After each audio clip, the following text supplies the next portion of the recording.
What happens when an ordinary high school student sees the future? The Tyke who sees the future. Chapter 21. The Dangerous Wedding. Proposal and dangerous trip to Korra. 3 years later, Leonardo and Maria's investment company had achieved stable growth. Having overcome various hardships together, their relationship had deepened even further. Leonardo, wanting to take their relationship to the next level, devised a special plan. He took Maria to a beautiful beach resort in Las Palmas. As the sun began to set, the two of them took a leisurely stroll along the beach, enjoying the moment. A small table with candles and wine had been set up on the white sand. "Maria, every moment I've spent with you is so precious to me. Let's enjoy our time here together," Leonardo said. Maria looked at him with a touched expression. "It's so beautiful, Leonardo. Everything you've prepared is just perfect." After clinking their wine glasses in a toast, Leonardo smiled at Maria and said, "Maria, there's something I want to say to you." Leonardo knelt down and pulled out a ring.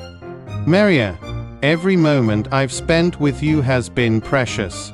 I want to start a family with you now. Will you marry me?" With tears in her eyes, Maria nodded. "Yes, Leonardo. I want to be with you forever too."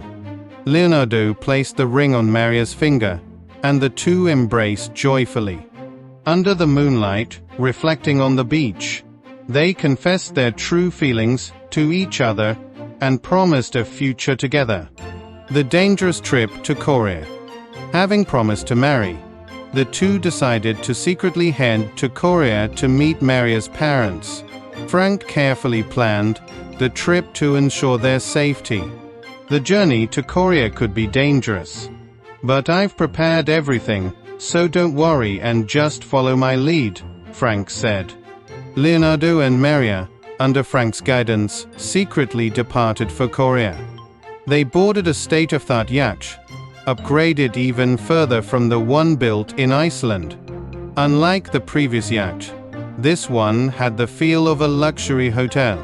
As the yacht approached Norway, Frank's voice came over the speaker. "We'll be diving soon." Leonardo and Maria, who had been out on deck to watch the aurora, went inside the cabin. Once they were inside, the yacht transformed into an oval shape and began to submerge. The submerged yacht passed through the North Sea, evading the radar networks of intelligence agencies.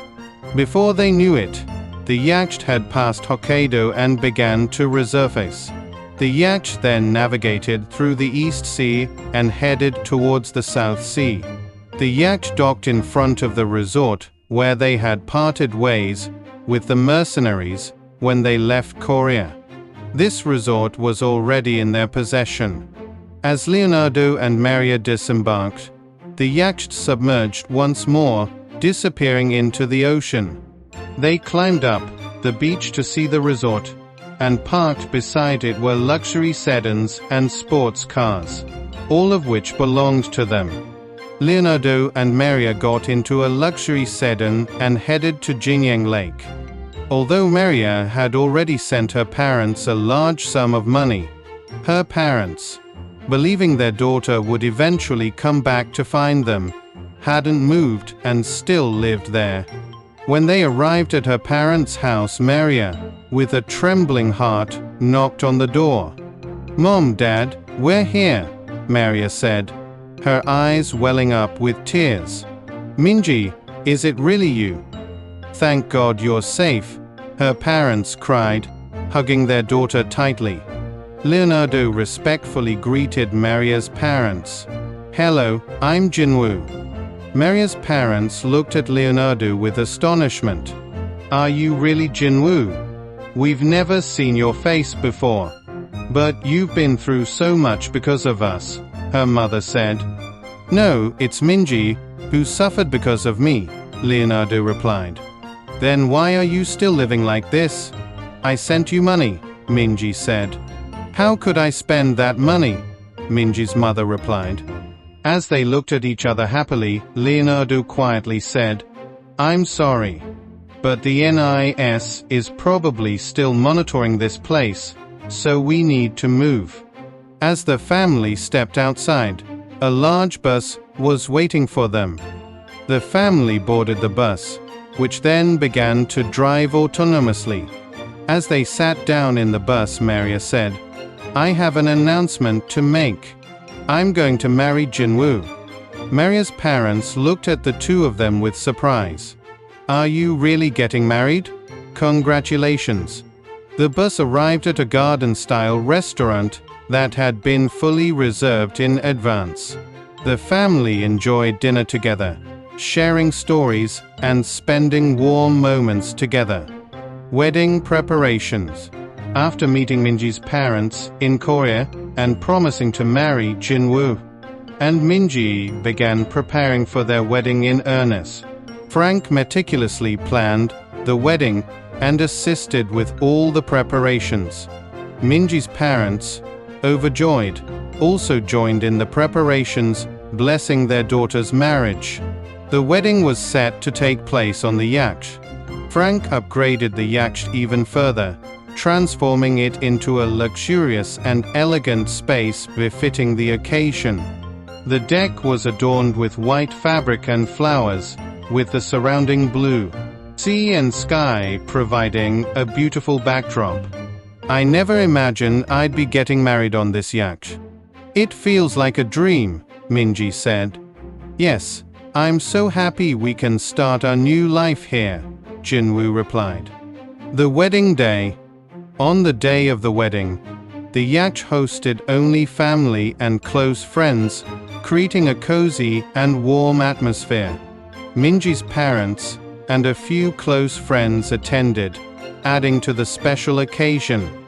The wedding venue on the deck was decorated with white roses and blue hydrangeas. The sky was clear and blue, and the yacht floating on the sea looked like something out of a fairy tale. As the wedding began, Jinwoo nervously waited for his bride Minji. Minji slowly walked out, holding her father's hand. She wore a white dress and smiled brightly as she walked down the aisle. You look so beautiful, Jinwoo whispered. As Minji approached Jinwoo, her father placed her hand in Jinwoo's. The two smiled at each other as they looked into each other's eyes. The deck was filled with cheers and applause. The wedding reception. After the ceremony, the wedding reception began on the yacht.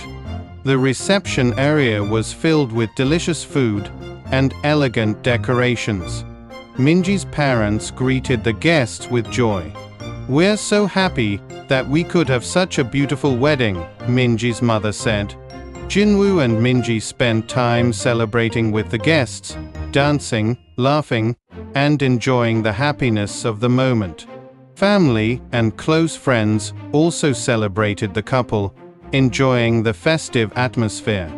Frank monitored everything, doing his best to ensure the couple's happiness. Thanks to Frank's support, the wedding proceeded smoothly without any issues. After the wedding, Jinwoo and Minji set off on their honeymoon on the yacht.